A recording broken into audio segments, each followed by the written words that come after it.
Hello, Internet. How would you tell that you work for a narcissist? In a world where egos can overshadow actions, recognizing the signs is crucial. Here are 10 telltale cues that might shed light on who you're dealing with. Watch for the never-ending need for admiration, the sense of entitlement, or the lack of empathy. Narcissists often manipulate to get what they want, leaving a trail of broken trust. If criticism is taboo and superiority is their default setting, beware. Pay attention to the gaslighting, the constant need for validation, and the disregard for boundaries.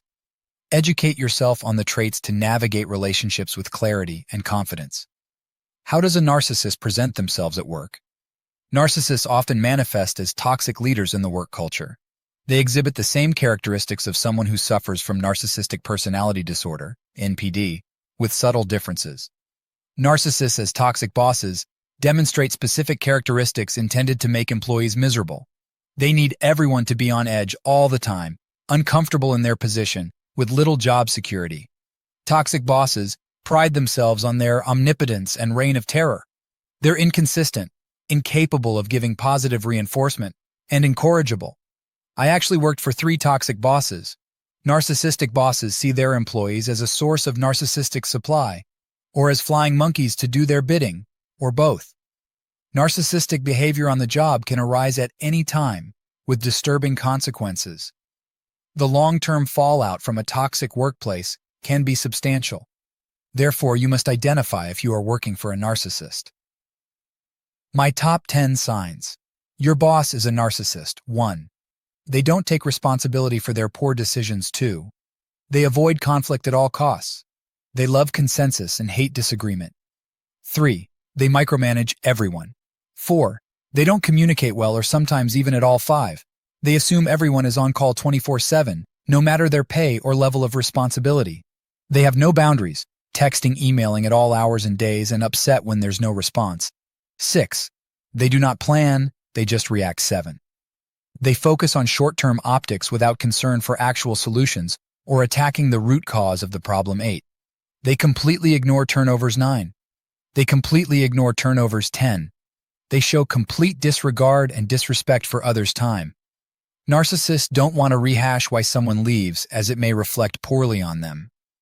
They choose not to investigate and often demonize outgoing employees as disloyal or not a good fit. Chris, the calculating commander, once said, "I'm not in the business of begging people to stay."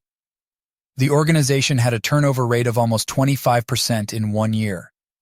People left because it was such a toxic organization. No one felt they had a modicum of job security. The negative environment helped spread mistrust and a lack of teamwork. Their motto should have been, "We don't invest in our people as they're replaceable."